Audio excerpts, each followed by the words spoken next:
LIP 2022, The Power of Perspective, Casting the Lens on Constructive Solutions. As read by the Journalism Honours Class of 2022 at Stellenbosch University. Rising Up Against 21st Century Land Grabs by Micaleb Lawrence. In April 2021, American e-commerce company Amazon announced that their new African headquarters would be built at Two Rivers Urban Park, TRUP, in Observatory, Cape Town.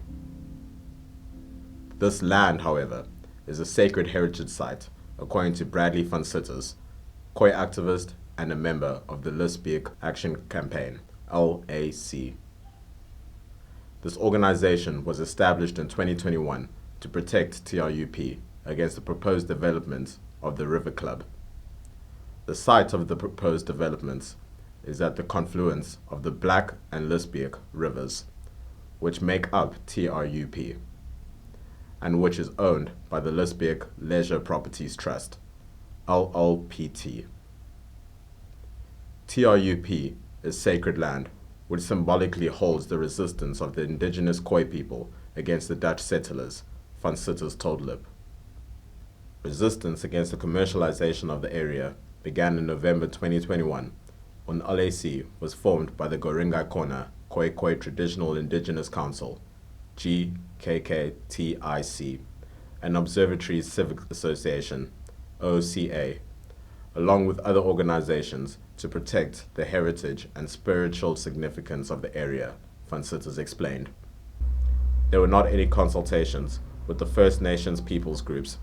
Therefore, the proposed developments are flawed, claimed Edwin Anglis, spokesperson for LAC.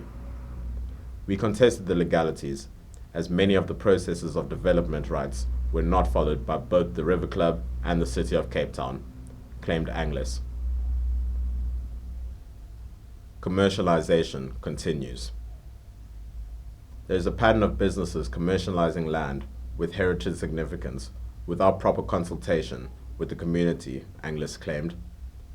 On 2 April, activists and Kalk Bay residents gathered at the local Brass Ball restaurant to protest against the proposed expansion and upgrade of an existing tidal pool area that would affect the local community's access to it. The tidal pool at Kalk Bay had its origins in fish traps that were built by indigenous Khoi people, according to Tracy Kwai, a Kalk Bay community member and activist. That makes it a heritage site, claimed Kwai. Brass Bowl is located on land owned by the state's Passenger Rail Agency of South Africa. Many people know the space as a restaurant, though the sand areas are where the forefathers and mothers of the indigenous people had once worked under the rule of colonialists, according to Kwai.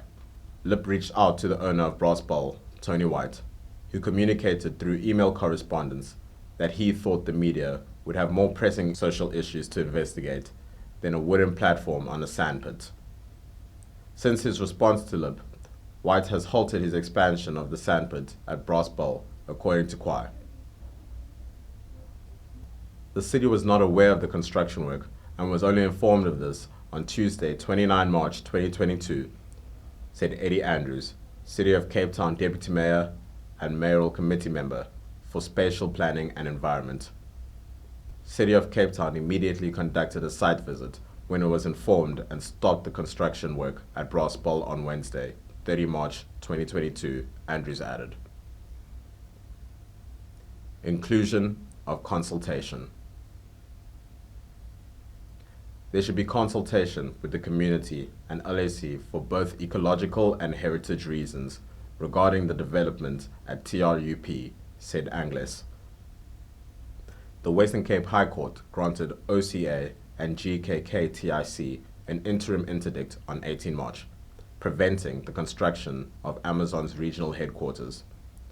The interdict was granted on the grounds that TRUP is central to the tangible and intangible cultural heritage of the First Nations peoples.